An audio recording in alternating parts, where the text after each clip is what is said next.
ડાયરા ને જય ગૌ માતા ને જય શ્રી રામ। હવે વાત એમ છે કે અમારા એક ગૌ ભક્ત છે, એમના દીકરા છે શાશ્વતભાઈ। આજે એમનો જન્મદિવસ છે, તો એ નિમિત્તે અમારા એક ગૌ ભક્તે ગૌ માતાને રજકાનું યોગદાન આપેલ છે, તો હું એમનો ખૂબ ખૂબ આભાર માનીશ। બીજી વિશેષ વાત કે અમારી જે ગૌશાળા છે એમાં એક અમે અભિયાન શરૂ કરેલું છે કે જેની અંદર તમે આજીવન દાતા થઈ શકો। મિનિમમ મહિને તમારે 500 રૂપિયા આપવાના રહે છે, એટલે વર્ષે 6000 જેવી રકમ થાય છે। મેક્સિમમ તમારી ઈચ્છા અનુસાર આપી શકો, પણ મિનિમમ 500 આપી અને તમે આજીવન દાતા તરીકે પોતાનું નામ લખાવી શકો છો। એટલે આજના જે અમારા ગૌ ભક્ત છે એ એમાં પણ જોડાયેલા છે, એટલે હું એમનો સવિશેષ આભાર માનું છું।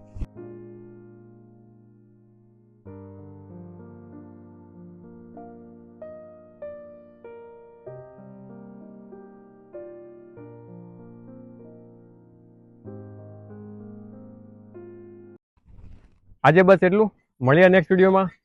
તમે પણ કોઈ જો કોઈ સેવા કરવા માંગતા હો તો મને ડીએમ કરી શકો છો।